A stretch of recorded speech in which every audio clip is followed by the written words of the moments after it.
মন্দিরগুলো থেকে আলাদা করে। মনে হচ্ছে এখানেই আসল ব্যাপারটা। আকর্ষণীয় তো বটেই, আবার একটু রহস্যময়ও। মন্দিরের ঠিক সামনেই একটা পঞ্চমুণ্ডির আসন আছে, আর তথ্য বলছে এই আসনটার বয়স নাকি প্রায় 500 বছর। 1 মিনিট, কি বললেন? মন্দিরটার বয়স বলছেন 300 বছর? হ্যাঁ। আর তার সামনের আসনটা 500 বছরের পুরনো, মানে মন্দিরের চেয়েও 200 বছর বেশি পুরনো। এটা কি করে সম্ভব? ঠিক এইখানেই তো ব্যাপারটা জমছে। আপনার প্রশ্নটাই একদম ঠিক। এর মানে কি দাঁড়ায়?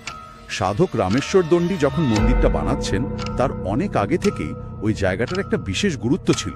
তার মানে হয়তো সেটা কোনো এই তান্ত্রিক সাধনার জায়গা ছিল, বা অন্য কোনো ধর্মীয় কারণে জায়গাটা পরিচিত ছিল। এই পঞ্চমুণ্ডির আসন, এটা তো সাধারণত উগ্রতান্ত্রিক সাধনার সঙ্গেই যুক্ত থাকে। তাই তো। তো এই পুরনো আসনটা সেই সম্ভাবনাকে আরো জোরালো করছে। এটা শুধু একটা পাথরের বেদি নয়, এটা যেন ইতিহাসের একটা নীরব সাক্ষী। মন্দিরের বর্তমান কাঠামোর চেয়েও পুরনো একটা সময়ের গল্প বলছে। তার মানে রামেশ্বর দণ্ডী হয়তো জেনে শুনেই এমন একটা পুরনো শক্তিশালী সাধন পীঠের কাছে মন্দিরটা বানিয়েছিলেন। এটা তো পুরো ব্যাপারটাকেই অন্যদিকে নিয়ে যাচ্ছে।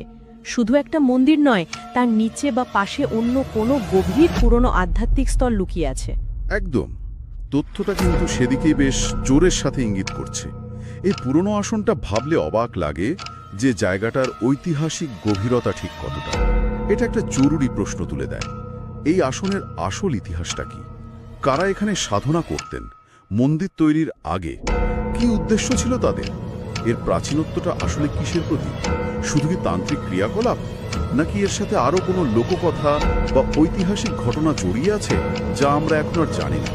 এই 500 বছরের আসনটা কিন্তু মনে করিয়ে দেয়, লোবার এই জায়গার মাহাত্ম্য শুধু 300 বছরের মন্দিরের গল্পে আটকে নেই।